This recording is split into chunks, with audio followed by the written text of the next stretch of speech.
Hello. Good morning, good afternoon, good evening. Welcome to the Seraph Tariff update. We're trying to do these fairly regularly and keep everyone updated in terms of what we're seeing, what you can do, and what's going on. We've got 21 days until the tariffs with Mexico and Canada are scheduled to unpause. A lot of people have asked why are we at that point? What's going on? With USMCA, there's actually a lot of administrative work that needs to be done in order to have the regulations at a point where tariffs can be put in place. So, with a treaty there, Customs and Border Protection needs to understand what's going on, what the uniformed tariff codes need to look like, and how do we get the tariff codes set up in such a way that we can actually collect on each and every good. So, there was a big paperwork exercise. The bureaucracy slowed down a very fast moving president. So we're waiting to see if these tariffs are actually halted, which requires a direct action, or if they're going to stay paused. We're looking at those very, very closely. The tariffs on Mexico and Canada have a very significant impact for all manufacturing companies within the United States.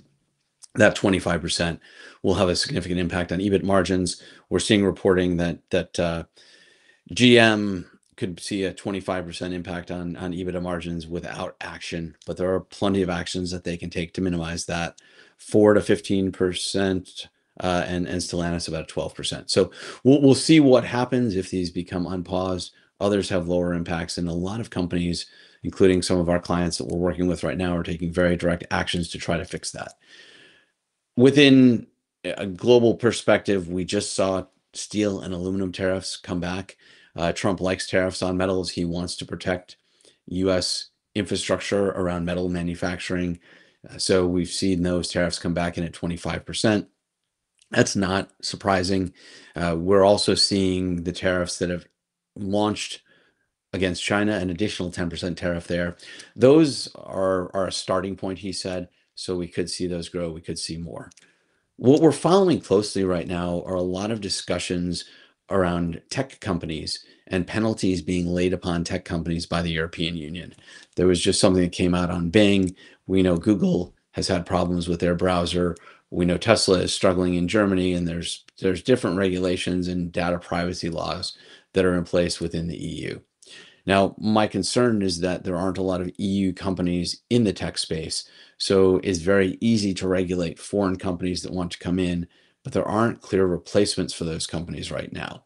And Trump isn't viewing things in a vacuum. He's looking more holistically. He's looking at US companies, US industries, and he's looking at where taxes are paid. And one of the things he's been very clear about is he's concerned that US companies are being overtaxed in Europe. That's benefited Ireland quite a bit. It's benefited other countries. We expect to see more of a trade war type scenario, and we hope that it cools quickly with the EU, but we're not so sure. So we're going to keep monitoring that. I'm in Washington, D.C. on Monday and Tuesday. I'm going to have a lot of discussions while I'm there. It doesn't seem like anyone's taking the Monday holiday in Washington, D.C. Everybody's willing to talk. People are working very hard. There's a feverish pace in Washington that I have not seen before. The timelines are very short. The sense of urgency is immense, and things are moving very quickly. If we take a look at the steel and aluminum tariffs that just rolled out, from a historical perspective, those echo back to other tariffs that were put in place. And looking at this chart right here, we can see that this tariff, it really hasn't moved the needle much, but it does protect. We've still got a lot of global metals being produced in different places. The United States saw a bit of a fall off from 23 to 24 in terms of production, but for steel production, and we want to see what can happen here. There likely maintenance. There's other things that happen, but we're going to watch this very, very closely. Trump is trying to push an increase in steel and aluminum production and wants to see what he can do to help move things forward and really reinforce the American infrastructure. You got to remember our premise here, our hypothesis is very simply that Trump is trying to rebuild an American industrial base, is point one. Two, he believes that globalization is over and there is a return to mercantilism. So what does that mean in plain English? In plain English, mercantilism is that you have winners and losers. Globalization believes everybody can win. If we're back to an age of mercantilism, if we're returning to that, then he wants the United States to be the clear winner here. And that's the card that he's playing. These tariffs are not just, so the third belief here is these tariffs are not just a negotiating tool. He's going to use this economic leverage to push. And he's telling companies very clearly, this is what's going to happen.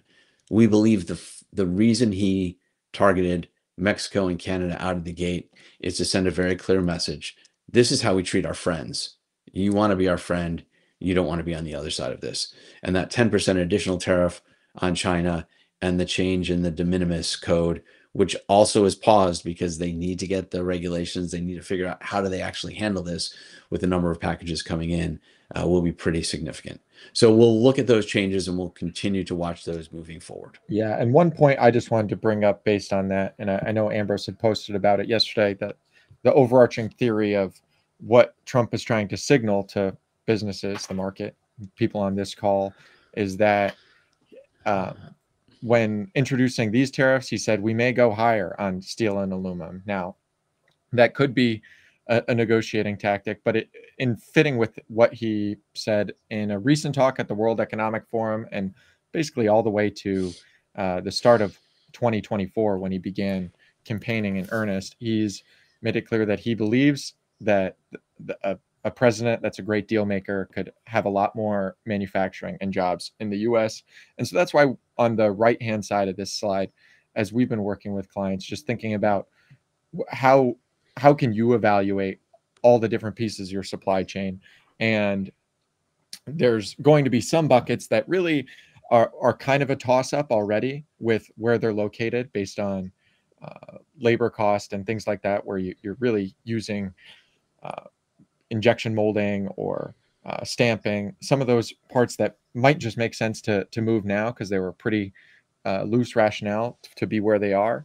And then starting to bucket And all Justin, the pieces of your supply chain. some Yeah. of those things with volumes. So some industries, heavy consumers of those types of services or those types of machinery. Automotive volumes are down right now. So we're seeing aerospace looking at moving. We're seeing medical device evaluating what they can do. It's a much more regulated environment, but they're looking, and we're seeing automotive obviously very deeply trying to figure out where can they go, what can they do, how can they possibly get ahead of this game. And those no regrets moves are something that everyone should be looking at if they're not already. You were saying, the safety critical items, and then there are more complex things that are high labor, where even at a 25% tariff, it just doesn't make any sense to move it. But if you're not already, you should be going through all of your supply chain. You should be bucketing it, and we'll talk a little bit more about this in a bit. You should be bucketing it very clearly in what could be a no regret move. What can we do now that's not going to penalize us at all and will position us stronger for the future if this happens? What can we plan to do in the medium term, and then long term, where would we have to develop skills? Where would we have to do something else? Labor is an overarching problem for manufacturing, for industry within the United States, and we need to make an effort, much like was made in the 1930s and 1940s, to develop a much more robust manufacturing workforce. And we're hoping that that drive from the federal government in the US is coming, but globally we need to do the same thing. So in Europe, Germany, we're seeing a loss of some of the skills, and we're seeing more things being pushed out. So it's something we want to watch globally, and the development of labor, skilled trades, apprenticeship programs are all absolutely essential as we move forward.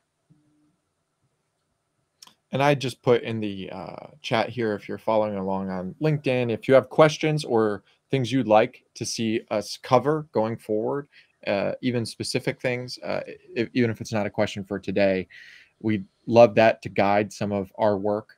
Of course, we're working to support some of our clients, but if you have other questions, we just set up a very rudimentary tariff tracking page on our website that we'll continue to post updates on, and you can get a copy of today's presentation from there as well.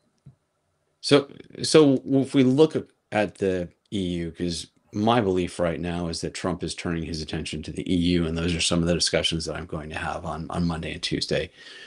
Trump seems very focused on what he calls fairness, and he does not believe that the United States is treated fairly by the European Union. And the trade deficit is a real problem for him. We have an office in Ireland, and the Taoiseach, Michael Martin, is very, he wants fairer trade. He's looking for balance. The challenge is that Ireland has approximately a $65 billion trade deficit with the United States. Germany, the European Union needs to act. Donald Trump slaps tariffs. Germany wants things to happen very, very quickly. Germany wants things to be written and clear and fair. But Germany also has a trade surplus with the United States of 83 billion, approximately. So those two countries drive a lot of the imbalance of trade. We've got the UK in here, obviously not part of the EU, but they're a key country that's being looked at to figure out how do things work here. When we look deeper, U.S. tariffs would really be something that could impact the EU and the EU's actions against tech companies. And let's not forget, at the inauguration, President Trump had Mark Zuckerberg, and he settled the lawsuit that he had with Mark Zuckerberg, and they've dropped their DEI programs. Microsoft, Google are all jumping in line with the president. So the penalties, and Apple even, the penalties that have been pushed against these US-based companies that have EU operations is something we really want to watch, because we think more likely than not, that is what's going to trigger not just tariffs, but a full-out trade war with the EU. There is a high risk of that right now because tensions are high. We can go to the next slide, Justin. So there are a lot of the current landscape within the United States, and obviously the US has an amazing consumer market. People want to play here, and President Trump, both in his Davos speech and at other times, has reiterated that people need to pay to get to the US market, or they need to play here. They need to manufacture in the US. So he's very much transactional mindset here, which goes back to his role as a real estate developer. You do something for me, I do something for you. We get something great out of it that's more than either of us put in. If we look at these different things, the landscape is likely to change, and companies need to really understand where they are and look across these varying scenarios. So if free trade zones are revoked for some industries, that would be absolutely massive. We think that's very unlikely, but that doesn't require President Trump to intervene. That's something that Treasury and the Commerce Secretary can do on their own unilaterally. So free trade zones are a special area within the United States where you don't pay tariffs. Goods come in without a tariff and goods go out without a tariff. So it incentivizes companies to manufacture within the United States. Seems to be a very sensible way to create jobs in the United States where we don't lose any revenue. It's just manufacturing is here. Targeted tariffs, we're likely to see a lot more of those. One of the things that we've seen is that we're looking at that. Cars are one area where targeted tariffs are very likely. Trump wants to build up the U.S. auto infrastructure. We've got to remember that for geopolitical reasons, having a good manufacturing infrastructure, and specifically in the automotive realm, has always been important for countries. In World War II, that was very important because that's where the shift came to militarization. So from a national security perspective, he's going to be looking at that. And I think when we look at regional tariffs at Canada and Mexico, we may or may not see those. Tariffs targeted at China, I think there's going to be a hard focus there. China seems to be struggling economically right now. There's a lot of reporting that things are in chaos there. The property market is really challenged, and there's a lot of overcapacity. So if Trump pushes a little bit, there's a belief that things may shift and things may change within China. He may be able to drive a lot more benefit simply because he has put tariffs in place. And then if we look at regional tariffs targeted at the EU, I think a lot of that is going to be much more trade war driven. So I don't think Trump wants to put the tariffs on Mexico and Canada. He's trying to drive a reindustrialization of the United States. And that same reason would cause him to do things against the EU. We'll just have to wait and see. There are a lot of different options here. There's a lot of different scenarios. So when we're talking to clients, we're talking about how do all of these scenarios come together and what are some of the mitigating actions that you can take as you're moving into looking at what the next step is. Justin, if you can go to the next slide. So what we're working on with a few clients right now is a tariff mitigation program.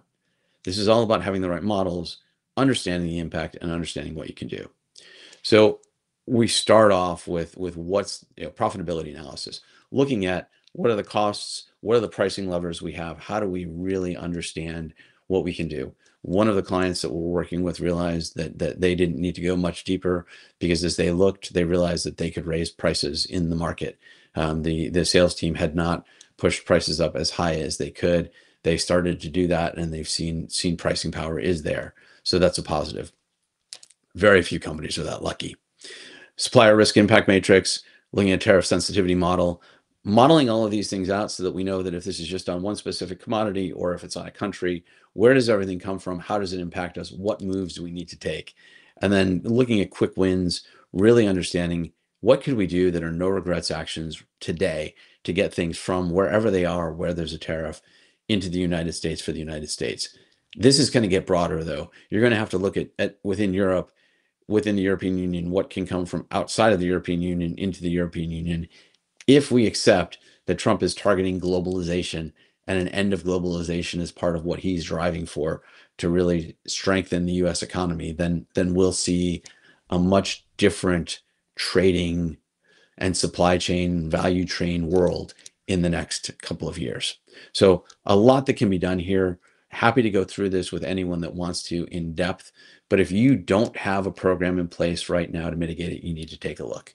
And we are very focused on doing this quickly because we only have 21 days left right now until tariffs unpause with Canada and Mexico. So a lot of the clients we're looking at and talking to now have operations in the US to manufacture, or only manufacture in Mexico or Canada and ship into the United States. Those are the people that have the biggest challenge right now. These tariffs can't just apply to Canada and Mexico. Once this gets resolved, I think the bureaucracy slowed everything down. The pause was necessary so that Customs and Border Protection tariff codes can be realigned. Once they are realigned, we're going to see Trump look at his global tariff that he's talked about. He calls tariff the most beautiful word in the English language. And I think we're going to see these deployed much more broadly. So getting a war room in place, first thing we do, make sure everybody's on the same sheet of paper. You have metrics, you have visuals, get that done. If you don't already have a war room set up for tariffs looking at this with dedicated people, you're behind, and your company will likely pay a price there. Make sure you have that. Take a programmatic approach. Make sure there's strategic alignment. Make sure that everybody knows what you're looking at, what you're trying to do here. Get the task force defined. We want to make sure we have the right people in place. We want to make sure that we've defined who's there, dedicated people, who doesn't have to be dedicated, what the work streams are, and how we're attacking this. Getting that supplier risk matrix in place, understanding where your suppliers are. Everyone should have this because of COVID, but if you don't, you want to get it in place quickly. Developing a tariff sensitivity model, developing profitability impact analysis, and then looking at your contracts. Because a lot of your contracts, you're likely paying for shipping, you're picking up at the supplier. Some of them, the supplier may be responsible for shipping to you. It may not be your issue then, but let's not fool ourselves. We're in an interconnected world. And if one of our suppliers who does not have a 25% margin has a 25% cost increase on the parts they're shipping to us, at some point, we're not going to get that part. So we need to be very, very clear. We want to focus on quick wins, and we want to be able to move forward. Again, I'm very happy to go through this in detail with anyone that wants to. If you don't have a program in place to look at these tariffs and mitigate their impact, we really believe you're doing your organization a disservice. They are only paused, they're not stopped. And Mexico and Canada are the first step. China is going to grow, China is going to continue. But Mexico and Canada, an action needs to be taken to stop the tariff. Right now, they are paused. In 21 days, on March 4th, the tariffs will come back. So we're going to be looking for those on March 4th at 12:01 a.m. to understand exactly what's happening and what's moving forward. Justin. The The key thing for me is that when we get beyond what we just looked at, there's a lot of other actions that have to be taken in place. So we need to take a comprehensive view in terms of what's going on. Once you have a good model, once you understand the landscape, there are a lot of other actions based on what happens with tariffs that you'll start to implement. But you need to have that plan. You need to have your models. You need to have your strategy in place, and you need to understand what the quick wins are, so that what can you get done within 90 days, and then what are 6-month time frame and what are 9-month plus time frame things that you can start to do to really mitigate this risk if something happens. We want to make sure that our clients and that industrial companies survive, but we can't forget that this whole strategy Trump is trying to implement right now, which seems clear as mud to a lot of people, is to reindustrialize America, reindustrialize the United States of America. And if he's doing that, we need to understand that it is an us against them mentality that has emerged. It's that mercantilism view, and that's going to be a real challenge. So lots that can happen in the next few weeks and months. Again, love to talk to people specifically about this. It's something that really needs to be looked at more broadly and more individually for your organization. We're looking at this with other companies. We're looking at this deeply. We've put up a tariff tracker on our website, and we're really trying to figure out how can we help our clients, manufacturers, industrial companies come up with solutions, not be impacted by this. The financial risk here is massive. It necessitates actions right now. When I first started in consulting and I did some project management, you always looked at what is the impact and the probability of something happening. Right now, from what I'm seeing, the impact is massive and the probability is reasonably high that we're going to see tariffs rolling through across the world. We may see standard tariffs across the world. We may see different tariffs, but we can't just have tariffs on China, Mexico, and Canada. The rest of the world has to be equal. Otherwise, we're going to be basically penalizing them and helping others. I think this is a much broader program that will roll out more quickly once all of the tariff documentation is updated, U.S. Customs and Border Protection is set up, or if Trump gets his External Revenue Service in place, which would allow him to move more quickly. So let's see what happens. Happy to take questions from anyone that has any out there. Yeah, I've got a couple in the chat. One from Cheryl Adams. Aren't the proposed tariffs on Mexico and Canada based on immigration concessions? And I think I could maybe just start with answering this, and then Ambrose, you can comment if you've got something else. But it's interesting leading up to it. Trump, on the official announcement when he put that out last weekend, he was focused on just the immigration concessions. But when he was talking with reporters just a few days prior, and fentanyl, Justin, let's not forget the drugs. Yes, exactly. But when he was talking with reporters 3 days prior, he did mention both immigration, fentanyl, and a third being the trade deficits. Now, from our understanding and our read of it, that the national security powers that are vested in the president and his ability to roll out tariffs is the clearest, with only talking about something like border security, both for the health and immigration. And so that allows him to act with probably the fewest objections to what he's doing at this time. But he certainly talks about trade deficits anytime he has an open opportunity to. So I think in practical terms of what's in there, it's clear that it's about immigration, but he's probably looking for ways to expand it just based on what he's verbally signaling. Ambrose. Yeah, and the USMCA, the treaty it's a treaty that's enforced with Canada and with Mexico. So he couldn't just single out one and not the other. He had to cite national security grounds because that's one of the areas where he has the ability to pause, modify, change the treaty. It's a treaty that he negotiated, so he can't be totally unhappy with it, but he's not thrilled with it right now. I think immigration is one thing. He's always been very concerned about the openness of the border, but we also have to look at the trade deficit. And I think he is concerned about the lack of skills in the United States and how US manufacturing has very much shifted to a low-cost country model and moved a lot of our manufacturing base down to Mexico. But it's not just the manufacturing that's moved. Now engineering is moving, product development is moving. So we're seeing a shift from the high value things that used to happen in the US out of the country. And the fear seems to be that if we lose not only the manufacturing, which he sees as lower value, I personally think we need to have manufacturing here because it's high value.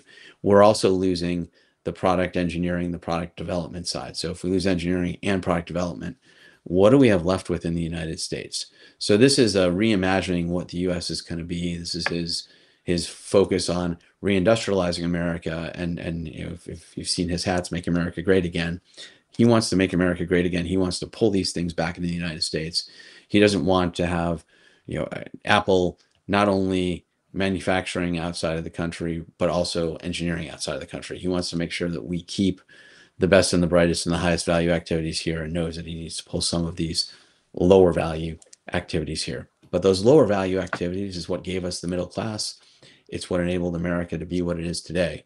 So we need to make sure that we're going into this with open eyes and understand that while immigration is one of his core campaign promises, that he would deal with immigration, that he would clean up the border, he wants to deal with drugs, but he really wants to deal with the trade deficit.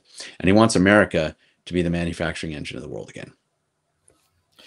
Yeah, I think that's a good call out and transition to the next question, which I started typing a response during that, and so I'll hit that one. Go But from ahead. Adam, what's the current unemployment rate for the highly affected industries, and what will be projected once all these companies manufacture in the U.S.? I'm specifically looking at trades, and I think the answer to this question, based on if you've looked at some of our past quarterly reports or data from the Census Bureau, it's going to be tight. The skilled trades, especially in certain areas, are already tapped out. But I think fitting to the bigger, broader theme that Ambrose was just talking about, if you we're trying to get inside his head because he's going to determine so much of policy for the next 4 years. But he believes that jobs are a good thing, and that if companies are manufacturing more here to access the U.S. market, that will lead to job growth. So that's one reason why Ambrose has been talking a lot about talent development, because you probably will need to create some of your own supply of this talent, because and he is probably fine with wages going up just based on some of his talks and things we've seen with unions. He's negotiated or says he's negotiated both with the steel union, the shipping union. He's actually uh, not against labor making a lot of money. So that Uh, that fits into his worldview, but he probably would just say that's a good price signal for more people to enter the trades. And so if those really important things that are part of reindustrializing, the costs go up locally there, that's probably fine with him. Yeah, and I don't know that he's opposed to inflation. We need to do something to tackle the national debt. So we'll see what happens there. But as long as we have wage inflation that keeps up with product price inflation, then I think we're in a decent shape. If we look back, I think Justin and I agree, labor is a massive issue, concern, something for us to focus on. I think as a country, we need to develop maintenance engineers, we need to develop skilled trades, we need to develop people that want to work in manufacturing. We've talked about needing to find a way to make manufacturing sexy again. Right now, none of the kids that I know want to go into manufacturing. People look at you like you have three extra holes in your head if you say, "Have you thought about manufacturing?" Or have you thought about, product engineering? They want to go into services. They want to do something different. So we need to find a way to help people understand that this isn't what manufacturing was, at the start of World War II. Manufacturing often is high tech. It's often very clean. It's nice. These are nice places to work for the most part. Now, there are some jobs that are not great, but a lot of the jobs have become pretty nice. So if we take a look at that and we understand how the automation helps, how the environment helps, there's a lot that can be done. And manufacturing gets in your blood when you're doing it. It's fun, it's exciting, and the energy level and the sense of urgency carries you forward. So I think that there's a lot to be looked at here. When we look at the unemployment rate, it's probably too low, and we need to develop more people with these skills. Okay, we actually just got a bunch more questions. Let's see.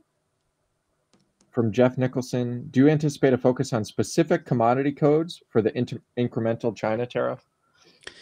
Hi, Jeff. I don't know that we'll see specific commodity codes. I think as we're seeing steel and aluminum get tariffed, we expect that to continue. We may go back to a quota system. That's what he did. That's what's been done before. Um, I think with China, as he pushes, as he tries to figure out how to move the center of gravity for manufacturing and deal with all of the excess capacity and what he perceives, what his administration seems to perceive as flooding the market with cheap Chinese made goods that have state subsidized capex, we're going to see tariffs just increasing on China. So I think if your competition's in China or if people are trying to do knockoffs from China, that the tariffs should help you. DECT really focusing on manufacturing in the United States should be in a good position. It's just figuring out how you can source more of the supply locally. So thanks, Jeff. Happy to talk more offline. Yeah, one from Peter Hassenkamp. Supply chains in manufacturing industries such as automotive are sticky and not easy to move. Do you believe there are short-term actions these companies can take to mitigate tariffs other than passing them through to customers? And could you give an example if you have Hi, one? Pete. So Hi, Peter. basically, Absolutely. are We think we there's some any no sort of regrets moves. short-term? Sounds like hacks is kind of what he's asking for, or ways around this, or anything creative. So, Peter, I think there are some short-term things that we can do, and thanks for joining the webinar. I Right now volumes tend to be low, so I think if we look at parts that are made from tools, injection molding parts, stamped parts, there seems to be some extra capacity in the United States. We found some doing some crash moves very quickly to get products moved up into the United States to figure out how do we address that, how do we make it happen. I think that's absolutely key. There are other things where it takes some more time, but if you've got a supplier doing a similar part, doing a crash shift, some of these things we're going to have to, in the automotive industry, doing accelerated PPAPs, revalidation. Obviously, safety critical parts are very hard to move and high labor parts are very hard to move, but there are a significant number of components, especially plastic injection molding or stamped metal parts, where there is capacity at companies within the United States who have the installed infrastructure. And it's a matter of getting the tools moved very quickly and getting the parts onto those presses as soon as you can, and then doing the revalidation in a very expedited way. Normally, we'd like to see banks build, we'd like to see a lot of protection, but if we're careful with how we move the tools, we build a short bank, we clean up the tool and we get it onto the press and we prove that it can work with enough time to get it back if it doesn't work, then we seem to be in a good spot. And we're calling these no regrets quick wins, and we've got companies that are moving on that. I think across industry, it's hard to do crash moves, and you know very well, you can't just move everything. So it takes time. CapEx is installed. It's costed into the life of a program, which could be 5 to 10 years. So we really need to look at what can be done fairly quickly when it's tools that are owned by an OEM or by a supplier and they have a contract with the right to move it, or the tariff will break the supplier. Then you need to almost treat this like a crisis situation. But having a good strategy so that you're moving the right things and not the wrong things. You don't want to move something where your tariff impact would be $1 when you could have put something else in that press where the tariff impact would be $500. So we want to be very smart with what we're doing, and we want to look at the parts where there are lower volumes at suppliers in the United States that we can move from Canada or Mexico or elsewhere in the world here. And we want to just be very aware of that as we move forward. So having a plan is critically important. Thanks for the question, Peter. Yeah, this one's more of just something to keep in mind for next week from Ada at Warner Norcross and Judge. She said, Ambrose, since you're in DC, what do you see or hear on investing in the U.S. manufacturing so it can offset the prices rising as a result of duties paid, and kind of just the challenges of the current trade deficit? I think that's a great thought. I'm not hearing much about that right now. What we are hearing is the carrot and stick model where Trump is proposing the 15% tariff rate. But part of what I'm going to have some discussions around, one of the things specifically, is are these tariffs actually getting written into law? Because if the tariffs are part of the next funding bill for the US government, if it's part of the next budget, and we're counting on revenue from the tariff, then that's a very clear sign that these tariffs are not going away. Then they're structural. And if they're structural, everyone that's been delaying, thinking that they're going away, hiding their head in the sand, is going to be impacted. I don't know if there's going to be a lot of free federal money. We seem to be moving away from that. We seem to be cutting things down. The fact that USAID was just shut down, other departments are getting shut down, the education department is currently being targeted. Trump is trying to shrink the size of the federal government. So I don't believe that looking to Washington is going to yield dividends at this point in time, other than through a potential a lower manufacturing tax rate for companies that manufacture within the United States on products that are made in the United States. So we'll have to wait and see. And I'm sure we'll have an update after, we will definitely have an update after I spend a couple of days in DC. Thanks for the question. I think we've pretty much wrapped out. I think there might be one or two left.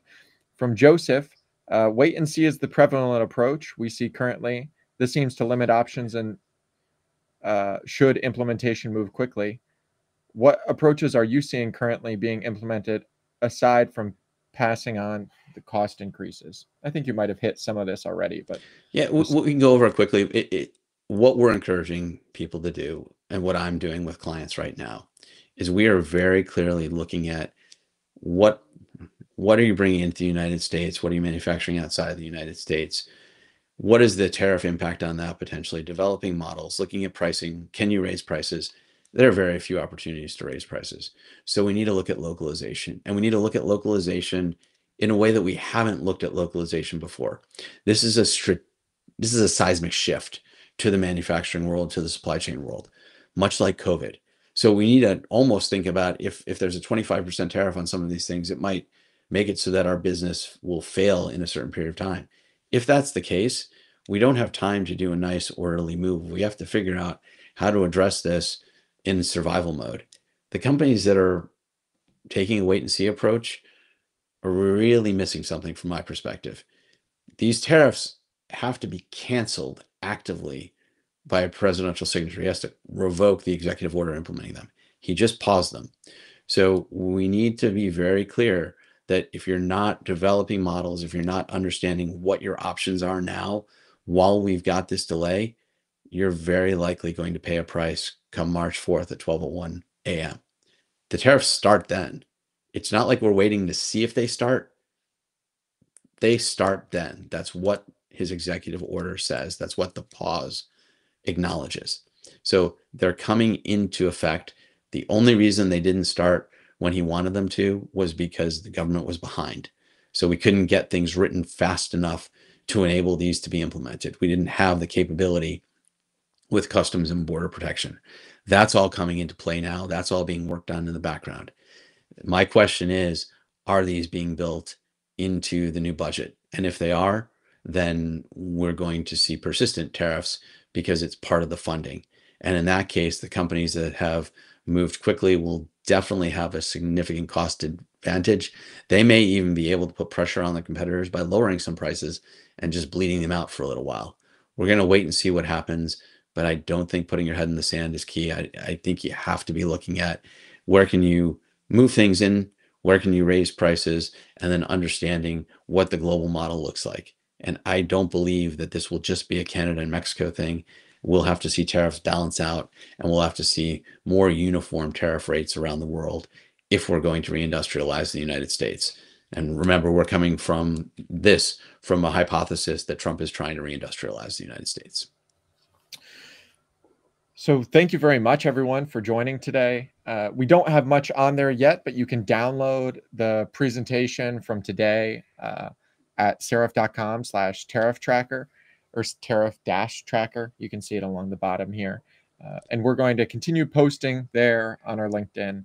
But if you fill out that form and download today's presentation, we'll make sure that we keep inviting you to future tariff-related events until you tell us otherwise. So thank you very much for joining today. We appreciate you all taking the time, and we will talk to you shortly. If you'd like to meet with us, we've got a bunch of contact information here, or you can just email meet@seraph.com and we'll set you up with a time that works great. And since we're on LinkedIn, please follow Seraph on LinkedIn, follow me on LinkedIn, follow Justin on LinkedIn.